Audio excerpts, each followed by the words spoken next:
যোৱা কেইবছৰমানৰ পৰা এছএছএ অসমৰ নিৰ্দেশনা অনুসৰি অসমৰ প্ৰাথমিক বিদ্যালয়সমূহে প্ৰতি বছৰে উৎসৱ বিদ্যাৰম্ভ নামেৰে এটি কাৰ্যসূচী গ্ৰহণ কৰি আহিছে।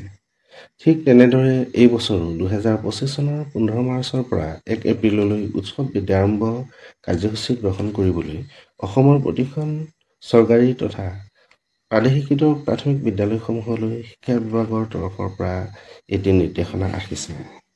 উৎসৱ বিদ্যাৰম্ভৰ গাইডলাইনখন এই ভিডিঅ'টোৰ শেষত সন্নিৱিষ্ট কৰি দিছোঁ, আপোনালোকে পঢ়ি ল'ব পাৰিব। যিহেতু বৰ্তমান চৰকাৰী তথা প্ৰাদেশিক প্ৰাথমিক বিদ্যালয়সমূহত ছাত্ৰ ছাত্ৰীৰ সংখ্যা একেবাৰে কমি গৈছে, সেয়েহে এই উৎসৱ বিদ্যাৰম্ভ কাৰ্যসূচীৰ জৰিয়তে চৰকাৰী তথা প্ৰাদেশিক প্ৰাথমিক বিদ্যালয়সমূহত ছাত্ৰ ছাত্ৰীৰ নামভৰ্তিৰ সংখ্যা বৃদ্ধি কৰিবলৈ যত্ন কৰা হৈছে। লগতে 15 মাৰ্চৰ পৰা 31 মাৰ্চৰ ভিতৰত নতুন ছাত্ৰ ছাত্ৰীৰ নামভৰ্তিৰ প্ৰক্ৰিয়াটো সমাপ্ত কৰিব লাগে বুলি গাইডলাইনখনত উল্লেখ আছে। গাইডলাইনখনত উল্লেখ থকা অনুসৰি 2025 চনৰ 15 মাৰ্চ তাৰিখে SMCৰ সদস্য আৰু অভিভাৱকসকলক লৈ বিদ্যালয়ত এখনি বিশেষ সভাৰ আয়োজন কৰিব লাগে। আৰু এই সভাখনৰ কাৰ্যসূচীসমূহৰ ভিতৰত থাকিবলগীয়া বিষয়বস্তুবোৰ এনেধৰণৰ: 1. স্থানীয় এলেকাত নামভৰ্তি নকৰা শিশুসকল, ড্ৰপ আউট ছাত্ৰ-ছাত্ৰী আৰু অনিয়মীয়া ছাত্ৰ-ছাত্ৰীসকলৰ চিনাক্তকৰণ। 2. বিদ্যালয়ত বুক বেংক গঠনৰ ওপৰত আলোচনা।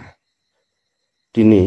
বিভিন্ন কমিটি গঠন যেনে readers club, book bank committee, literary committee, cultural committee, election committee আৰু স্পৰ্টছ কমিটি ইত্যাদি গঠন সম্পৰ্কীয় কাৰ্যসূচী।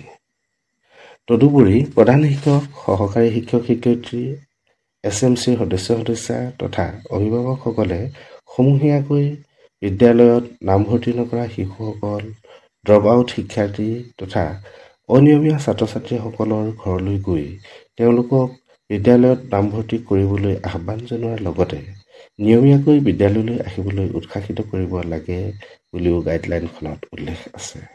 লগতে সেই একেদিনাখনেই SMC অভিভাৱক তথা ছাত্ৰ-ছাত্ৰীসকলৰ মাজত এটি সাংস্কৃতিক অনুষ্ঠানৰো আয়োজন কৰিবলৈ কোৱা হৈছে। 17 মাৰ্চৰ পৰা 19 মাৰ্চলৈকে গ্ৰহণ কৰিবলগীয়া কাৰ্যসূচীসমূহ এনেধৰণৰ: 1. বিদ্যালয়ৰ প্ৰধান শিক্ষক বা সহকাৰী শিক্ষক-শিক্ষয়িত্ৰী, SMC আৰু অভিভাৱকসকলৰ সহযোগত ৰিডাৰ্ছ ক্লাব মুভমেণ্টৰ বাবে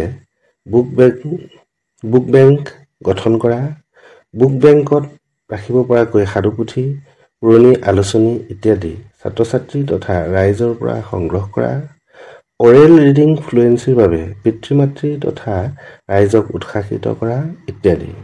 2. নতুন ছাত্ৰ-ছাত্ৰীৰ নামভৰ্তি প্ৰক্ৰিয়া চলি থাকিব। 3. ড্ৰপ আউট ছাত্ৰ-ছাত্ৰীৰ এখন তালিকা প্ৰস্তুত কৰা। 4. SMC আৰু শিক্ষক-শিক্ষয়িত্ৰীসকলে বিদ্যালয় ত্যাগ কৰা অৰ্থাৎ ড্ৰপ আউট ছাত্ৰ-ছাত্ৰীসকলৰ ঘৰলৈ গৈ অভিভাৱকসকলক লগ কৰা আৰু ড্ৰপ আউট ছাত্ৰ-ছাত্ৰীসকলক পুনৰ বিদ্যালয়লৈ পঠিয়াবলৈ আহ্বান জনোৱা। 5. উপযুক্ত শিশুসকলৰ পিতৃ-মাতৃ বা অভিভাৱকসকলক 30 মাৰ্চৰ ভিতৰত চৰকাৰী বিদ্যালয়ত নামভৰ্তি কৰিবলৈ অনুৰোধ জনাই SMCৰ দ্বাৰা পত্ৰ প্ৰেৰণ কৰা। 6. শিক্ষক-শিক্ষয়িত্ৰী, ছাত্ৰ-ছাত্ৰীৰ পিতৃ-মাতৃ, অভিভাৱকসকল তথা ছাত্ৰ-ছাত্ৰীৰ সহযোগত TLM বনোৱা। 7. শিক্ষক-শিক্ষয়িত্ৰীৰ দ্বাৰা TLMৰ ডেমনষ্ট্ৰেশ্যন দিয়া। 8. খেল-ধেমালিৰ আয়োজন কৰা। 20 মাৰ্চৰ পৰা 22 মাৰ্চলৈ গ্ৰহণ কৰিবলগীয়া কাৰ্যসূচীসমূহ এনেধৰণৰ: 1. নতুন ছাত্ৰ-ছাত্ৰীৰ নামভৰ্তিৰ প্ৰক্ৰিয়া চলি থাকিব। 2. ৰেজিষ্টাৰত উত্তীৰ্ণ হোৱা ছাত্ৰ-ছাত্ৰীৰ নাম অন্তৰ্ভুক্ত কৰা বা লিখা। 3. ছাত্ৰ-ছাত্ৰীক নতুন কিতাপ বিতৰণ কৰা। 4. স্থানীয় এলেকাত শোভাযাত্ৰা বা প্ৰচেছন কৰা। 5. প্ৰাচীৰ পত্ৰিকা বা হাতে লিখা আলোচনী প্ৰকাশ কৰা। 6. স্কুল ডিছপ্লে বৰ্ডত ডাটা আপডেট কৰা। 7. শিক্ষকৰ দ্বাৰা বছৰটোৰ বাবে একশ্যন প্লান তৈয়াৰ কৰা। 8. অৰেল ৰিডিং ফ্লুৱেঞ্চি আৰু FLNক গুৰুত্ব সহকাৰে লৈ শ্ৰেণীভিত্তিক আৰু দৈনিক ভিত্তিক ৰুটিন বা কৰ্মসূচী তৈয়াৰ কৰা। 24 মাৰ্চৰ পৰা 26 মাৰ্চলৈ গ্ৰহণ কৰিবলগীয়া কাৰ্যসূচীসমূহ এনেধৰণৰ: 1. নতুন ছাত্ৰ-ছাত্ৰীৰ নামভৰ্তি চলি থাকিব। 2. পঞ্চম আৰু অষ্টম শ্ৰেণীৰ উত্তীৰ্ণ ছাত্ৰ-ছাত্ৰীৰ বাবে বিদায় সভা অনুষ্ঠিত কৰা। 3.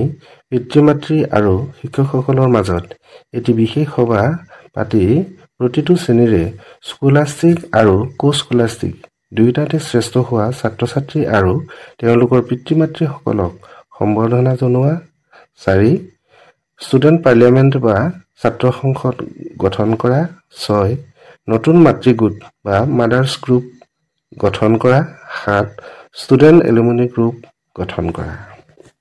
27 মাৰ্চৰ পৰা 29 মাৰ্চলৈকে গ্ৰহণ কৰিবলগীয়া কাৰ্যসূচীসমূহ এনেধৰণৰ: 1. নতুন ছাত্ৰ-ছাত্ৰীৰ নামভৰ্তিৰ প্ৰক্ৰিয়া চলি থাকিব। 2.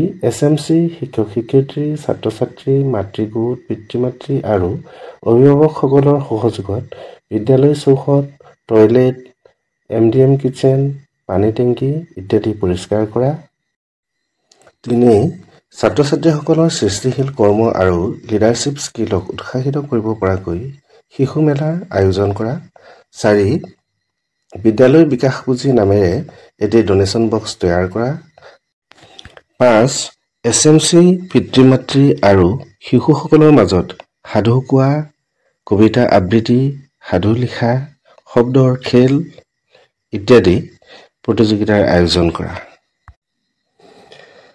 1 এপ্ৰিল তাৰিখে গ্ৰহণ কৰিবলগীয়া কাৰ্যসূচীসমূহ এনেধৰণৰ: 1.